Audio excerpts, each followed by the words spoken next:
오늘 누가복음 15장 11절부터 24절까지 말씀으로 돌이켜 회개해야 합니다. 돌이켜 회개해야 합니다. 이런 제목으로 말씀의 은혜를 나누고자 합니다. 누가복음 15장에 나오는 잃은 아들을 되찾은 아버지 비유는 우리에게 많은 것을 생각하게 하는 내용입니다. 일명 탕자의 비유라고 합니다. 그렇다면 우리는 물어야 합니다. 누가 탕자인가? 누가 탕자인가? 저와 여러분은 이 탕자의 비유에서 자신을 제외하려고 하죠. 목사님, 저는 탕자가 아니에요. 저는 탕녀가 아니에요. 이렇게 대답을 하려고 하죠. 그러나 과연 그럴까요? 탕자란 방탕한 사나이를 지칭합니다. 그렇다면 나란 존재가 왜 탕자일까요? 이에 관하여 사도 바울은 로마서 3장 23절에서 대답하고 있습니다. 이 세상에서 죄에서 자유로운 사람은 단 한 사람도 없음을 알아야 돼요. 자, 말씀 같이 읽습니다. 모든 사람이 죄를 범하였음에 하나님의 영광에 이르지 못하더니. 아멘. 모든 사람이 뭘 범하였다? 죄를 범하였습니다. 그래서 사람은 하나님의 영광에 못 미치는 처지에 놓여 있습니다. 얼마나 단순하게 느껴지는 진단입니까? 사람이란 존재를 이토록 명확하게 설명하고 있는 말씀은 없습니다. 성경은 사람을 죄인으로 규정합니다. 어느 하나도 예외 없이 모든 사람은 죄인이다, 이렇게 선언하죠. 우리는 사람이 죄를 지어서 죄인이라고 생각합니다. 그러나 그렇지 않습니다. 사람이 죄인이기에 죄를 짓고 살아갑니다. 그러니까 여러분, 저와 여러분이 예수님을 영접하고 하나님의 자녀로 살아가니까 그래도 이만큼 살아가는 거예요. 하나님이 없는 인생을 살아간다고 생각해 보십시오. 아마 상상할 수 없는 그런 삶을 살게 될 것입니다. 정말 불편하게 느껴지는 말씀이지만 창세기 6장 5절을 보시면 사람의 본질에 관한 진단은 우리의 마음을 충격에 빠지게 해요.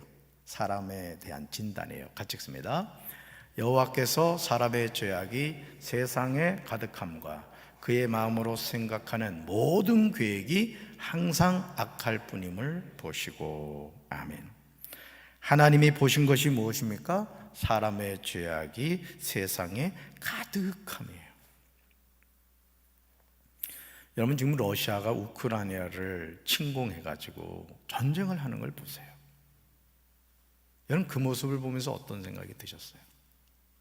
아니, 멀쩡하게 잘 살고 있는, 그것도 이웃 나라 아닙니까?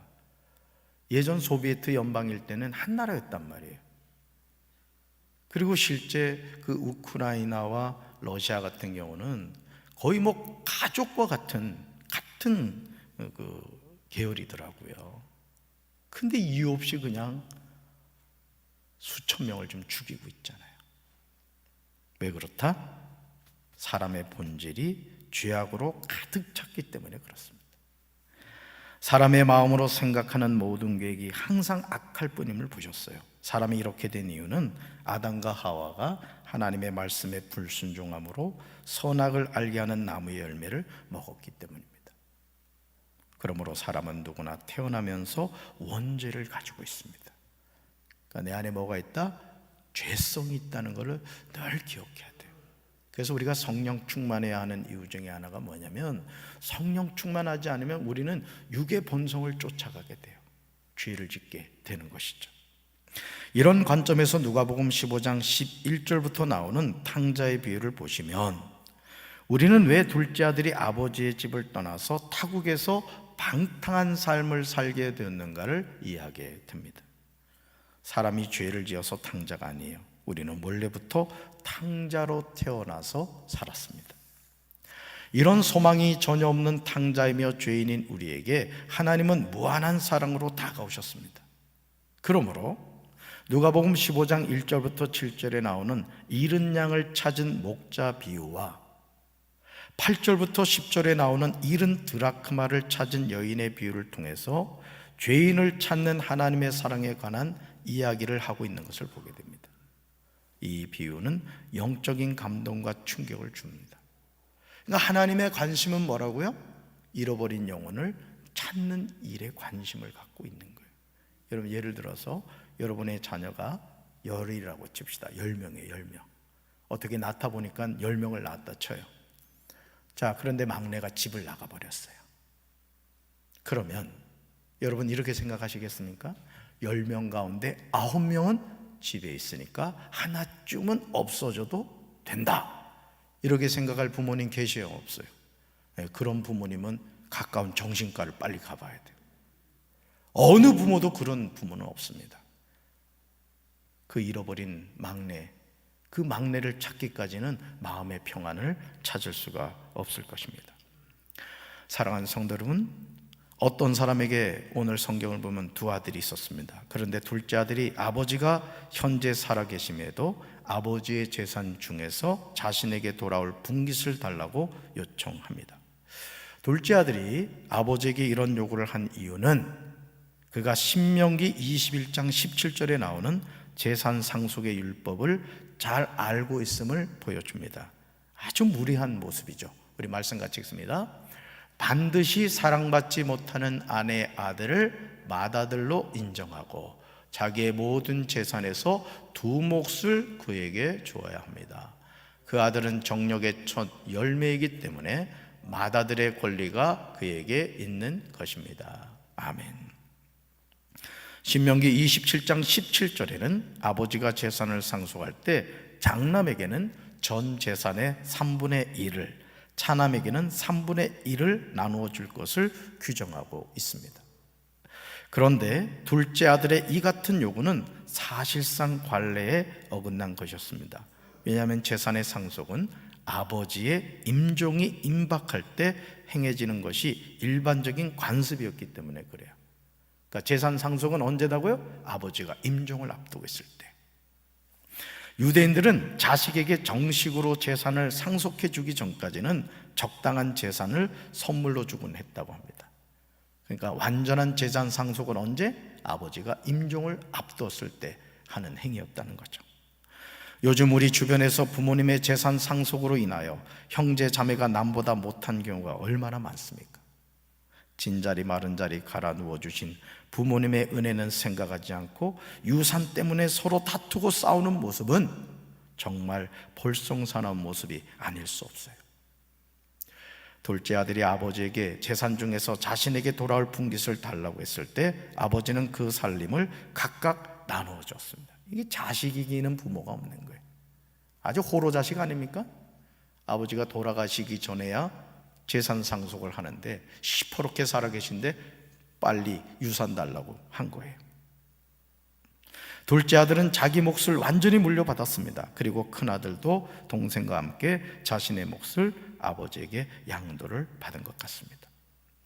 유대 사회에서는 만일 아버지가 생존해 있을 때 자녀가 재산을 물려받았을 경우 상속을 받은 자녀는 그 재산을 자신의 임의대로 사용할 수 없었습니다.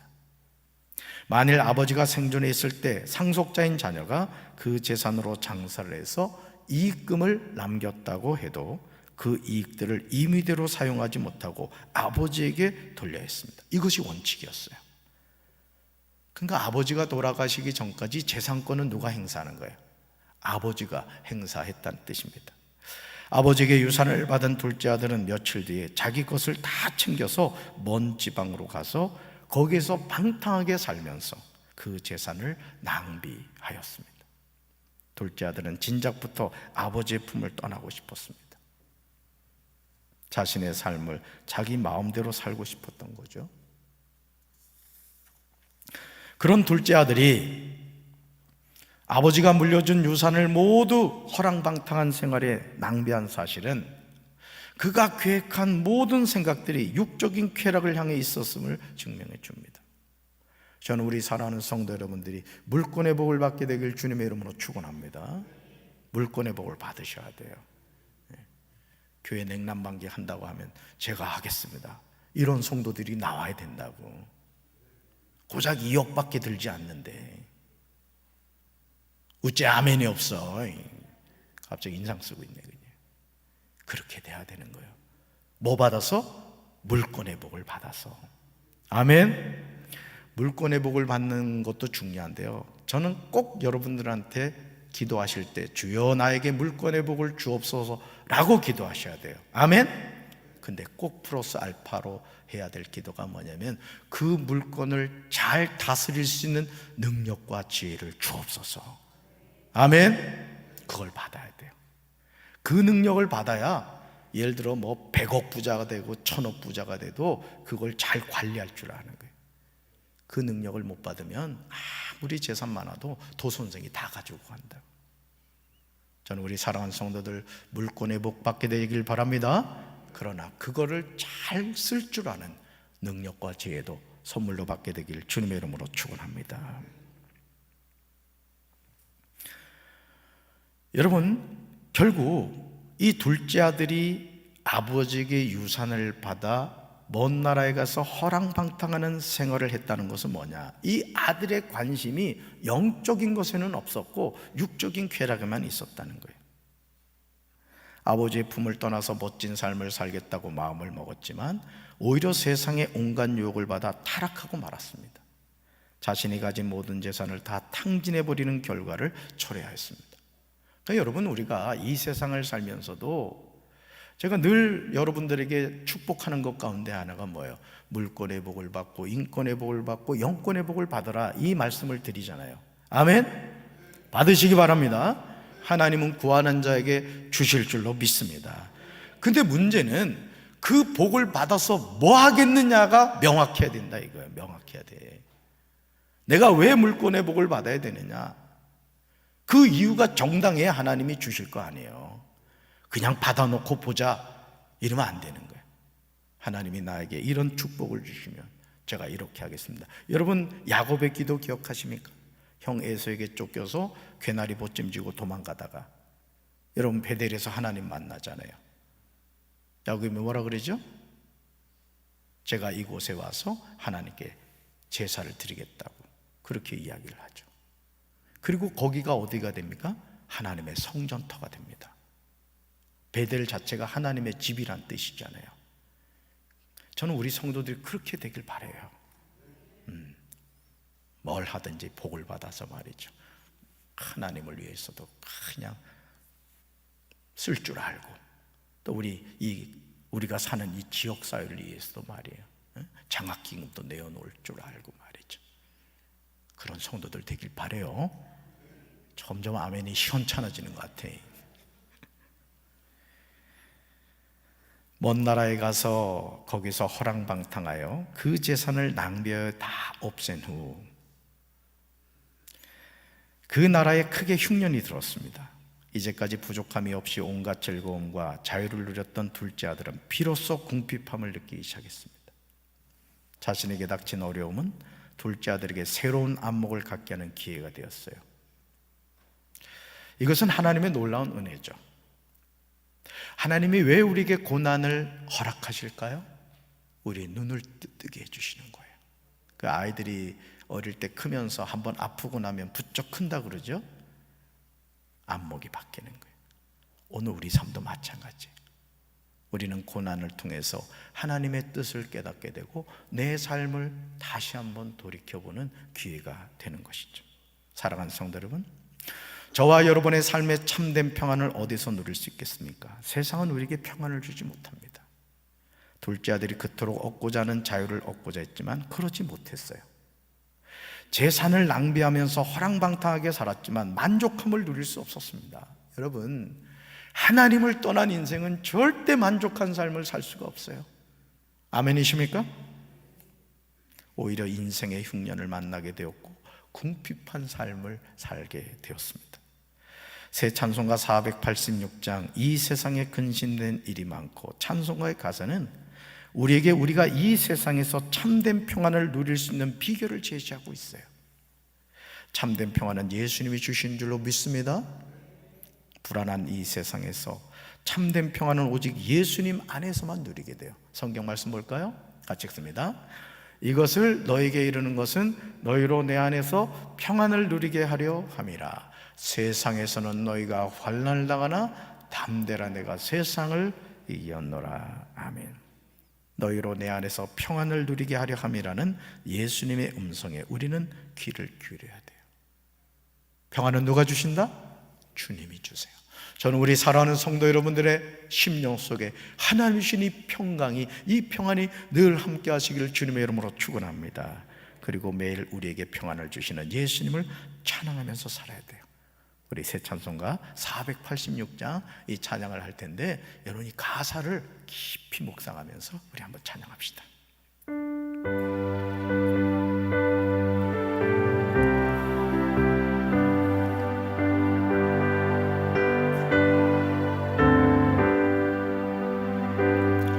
이 세상에 근심된 일이 많고 참 평안을 몰랐구나. 내 주 예수 나로라 부르시니 곧 평안이 쉬리로다. 주 예수의 구원의 은혜로다. 참 기쁘고 즐겁구나. 그 은혜를 영원히 누리겠네. 곧 평안이 쉬리로다. 이 세상에 공고한 일이 많고 참 쉬는 날 없었구나.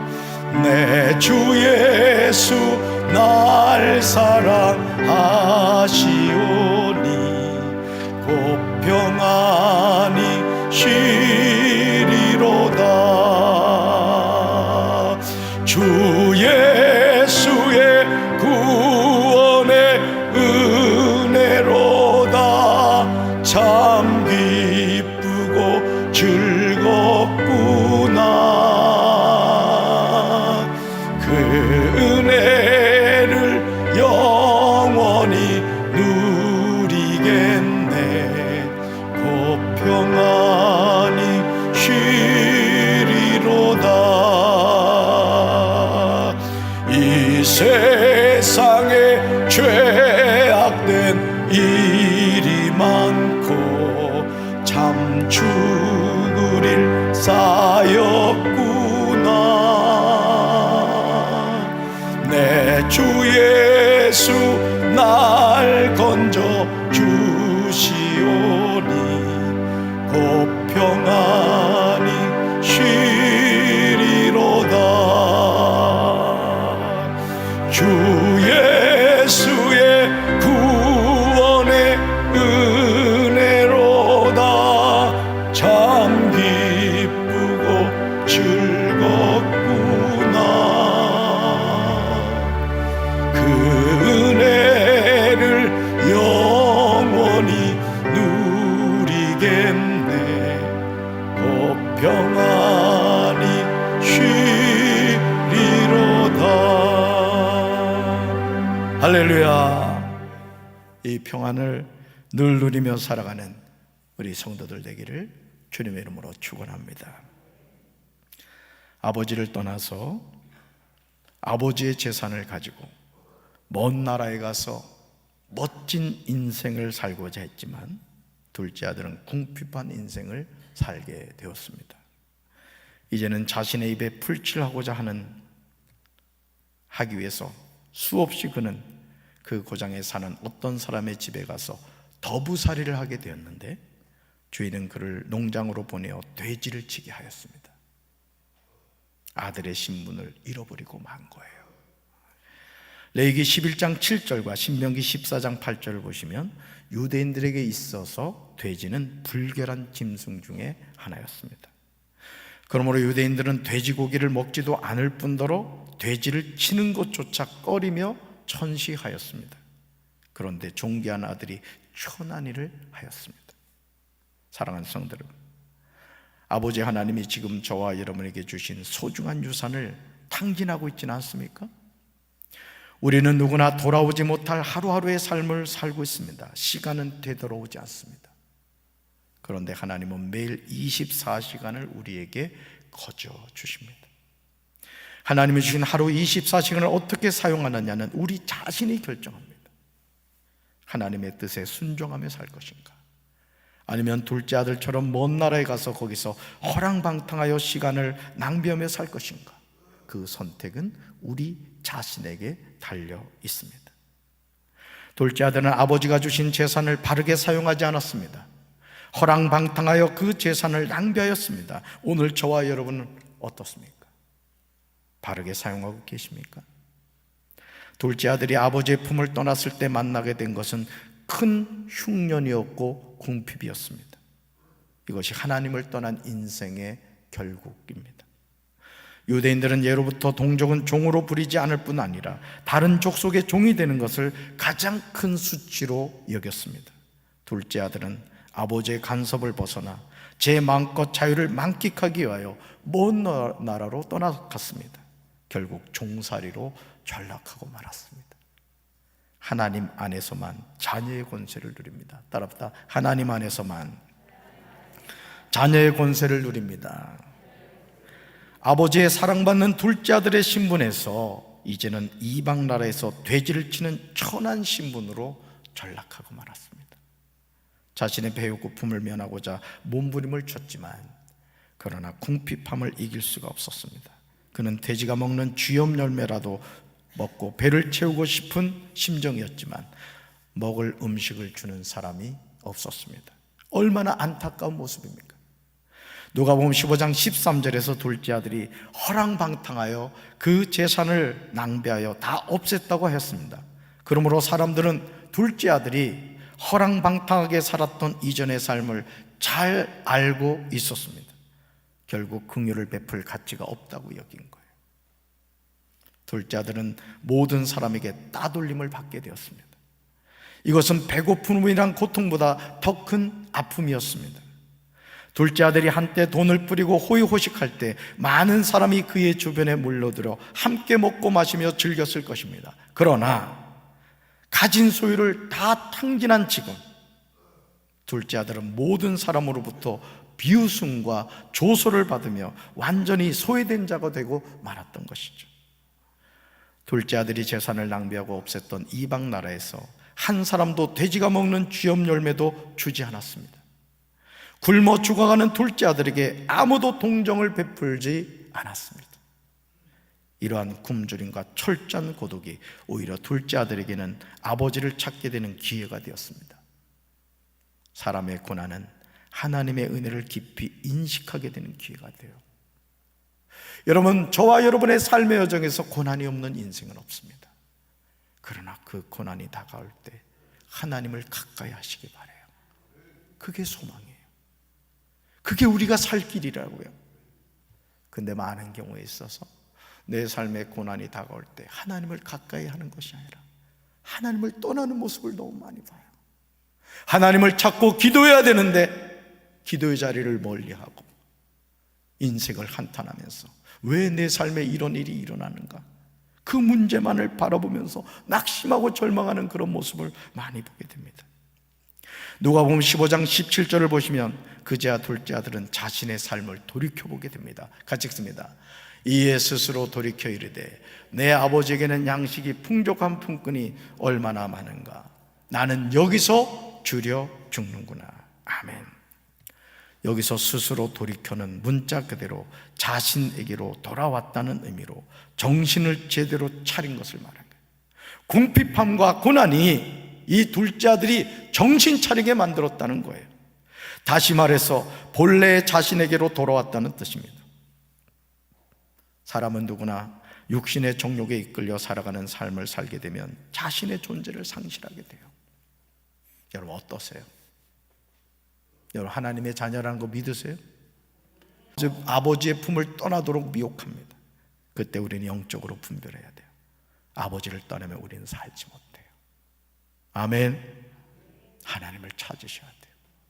힘들고 어려울수록 하나님 앞에 나와 여러분의 아픔과 고통을 고백하십시오. 아버지, 저 이런 문제 때문에 너무나 힘들어요. 저에게 이런 고민과 문제가 있습니다. 여러분이 그걸 끌어안고 있으면요, 병이 나는 거예요. 그러나 그 문제를 가지고 하나님 앞에 나와 간절하게 기도하면 문제가 해결될 뿐만 아니라 하나님이 여러분에게 복을 주시고 은혜와 능력을 부어주실 줄로 믿습니다. 하나님을 찾으셔야 돼요. 둘째 아들이 아버지가 물려주신 재산을 다 탕진한 후에 깨닫게 된 사실이 무엇이에요? 아버지를 떠나면 자신에게 있는 모든 것을 잃어버리고 인생의 흉년을 맞이하게 된다는 사실입니다. 세상의 그 무엇으로 채울 수 없는 궁핍함을 경험하게 돼요. 제가 하나님께 늘 감사한 건 그겁니다. 하나님이 저에게 하나님을 찾게 하는 마음을 자꾸 주세요. 목사가 당연하다고요? 아닙니다. 목사도요, 궁핍함을 느낍니다. 하나님을 떠나서 세상의 즐거움을 찾아가는 목회자들도 있어요. 저도 정신 차리지 않으면 부지불식간에 그런 목사가 될 수 있다고요. 저는 우리 사랑하는 성도 여러분들이 하나님을 찾고 찾는 그런 성도들 되길 주님의 이름으로 축원합니다. 이에 스스로 돌이켜 잃은 둘째 아들은 누가복음 15장 18절과 19절에서 결단을 해요. 오늘 우리에게 필요한 결단이에요. 같이 읽습니다. 내가 일어나 아버지께 가서 이르기를, 아버지, 내가 하늘과 아버지께 죄를 지었사오니 지금부터는 아버지 아들이라 일컬음을 감당하지 못하겠나이다. 나를 품꾼의 하나로 보소서 하리라 하고. 아멘. 누가복음 15장 17절에서 둘째 아들은 이에 스스로 돌이켜 자신에게 말하였습니다. 그러나 18절에는 내가 일어나 아버지께 가서 말씀드리겠다고 고백합니다. 참된 회개는 마음의 변화에 따른 행동의 변화가 수반돼야 돼요. 행동을 통해서 그 변화된 것이 나타나야 된다는 거예요. 둘째 아들은 돼지를 치던 상거지의 자리에서 일어났습니다. 그는 회심한 후 의식적으로 결단한 거예요. 여러분의 인생의 문제에서 주저앉아 있지 마셔야 돼요. 일어나셔야 될 줄로 믿습니다. 아버지 앞에 나가야 될 줄로 믿습니다. 그리고 자기 발로 떠났던 아버지에게 고백해요. 뭐라고요? 내가 하늘과 아버지께 죄를 지었습니다. 여기서 하늘은 하나님을 의미합니다. 그러면서 나는 더는 아버지의 아들이라고 불릴 자격이 없으니 나를 품꾼의 하나로 삼아달라고 간청하는 것을 보게 됩니다. 얼마나 놀라운 고백입니까? 둘째 아들은 아버지와 함께 살고 있을 때 아버지의 소중함을 알지 못했습니다. 그러나 아버지를 떠나서 허랑방탕한 삶을 살면서 재산을 다 낭비한 후에 그 나라에 크게 흉년이 들어서 비로소 궁핍하자 깨닫게 된 거예요. 둘째 아들은 법적으로나 도덕적으로 더는 아들의 자격을 유지할 수 없을 정도로 패역한 죄를 지었음을 고백하고 있습니다. 그러나 아버지는 그렇지 않았어요. 둘째 아들은 일어나 아버지께로 갔습니다. 그 아들이 아직 먼 거리에 있는데 아버지가 그를 보고 불쌍히 여겨 달려가 아들을 끌어안고 입을 맞췄습니다. 부자상봉이 이루어진 거예요. 그러니까 둘째 아들이 집을 나간 이후부터 아버지는 누굴 기다리고 있었다? 둘째 아들을 기다리고 있었던 거예요. 이제 재산을 다 탕진할 때가 되었는데 아마 아버지는 그걸 계산하고 있었을 거예요. 둘째 아들이 어떤 죄 고백도 하기 전에 아버지는 아들을 보고 불쌍히 여겨 달려가 아들을 끌어안고 입을 맞추었습니다. 아버지와 끊어진 관계를 회복하시는 분은 아버지의 주도하에 이루어진 거예요. 여러분, 우리가 죄인이잖아요. 이 죄 문제를 해결하기 위해서 우리가 한 일이 무엇입니까? 더 죄를 짓는 일만 했죠. 그러나 우리 하나님께서는 2000년 갈보리 십자가에 예수님이 못 박혀 우리 죄값을 해결하심으로 말미암아 누구든지 예수 믿는 자마다 죄 용서함 받고 하나님의 백성 되게 하신 줄로 믿습니다. 따라서 회개하면 하나님은 은혜를 베풀어 주십니다. 여기서 입을 맞춘 것은 여러 번 거듭한 입맞춤으로 아버지의 기쁨이 드러난 행위예요. 둘째 아들이 뭐 하다 왔어요? 돼지치다 왔어요. 얼마나 냄새가 났겠어요. 근데 아버지에겐 그 냄새가 나질 않았던 거예요. 아버지가 둘째 아들에게 기쁨으로 입을 맞췄다는 말은 아들이 죄를 자백하고 벌을 받으려고 돌아온 둘째 아들에 대한 끝없는 용서의 의미가 담겨 있는 거예요. 묻질 않는 거예요. 너 정말 이럴 수가 있었냐? 너 재산을 다 탕진해버렸다고? 이런 호로 자식? 그런 말이 어디에도 없어요. 아버지가 기다렸던 건 뭐예요? 둘째 아들의 재산이 아니에요. 그거 찾아오라는 것도 아니에요. 아버지는 누굴 기다린 거예요? 집을 나간 둘째 아들 그 자체를 기다린 거예요. 오늘 저와 여러분의 삶도 마찬가지입니다. 낭패와 실망당한 후에 예수께로 나가야 될 줄로 믿습니다. 성공했다 할지라도 그 성공은 하나님의 은혜인 것을 알고 하나님 앞에 나와 하나님께 영광 돌리는 삶을 사는 우리 성도들 되길 주님의 이름으로 축원합니다.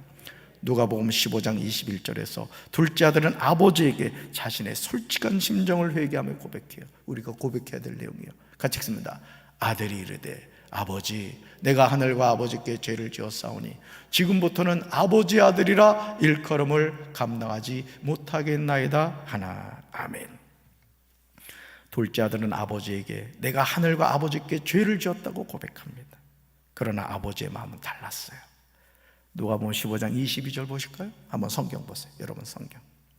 종들에게 어서 가장 좋은 옷을 꺼내서 그에게 입히고 손에 반지를 끼우고 발에 신을 신기라고 말하였습니다. 그리고 살진 송아지를 끌어다가 잡으라고 하면서 우리가 먹고 즐기자고 합니다. 너무너무 기뻤던 거예요. 잃어버린 아들이 돌아왔다는 그 사실 때문에 아버지는 아까운 것이 없었던 거예요.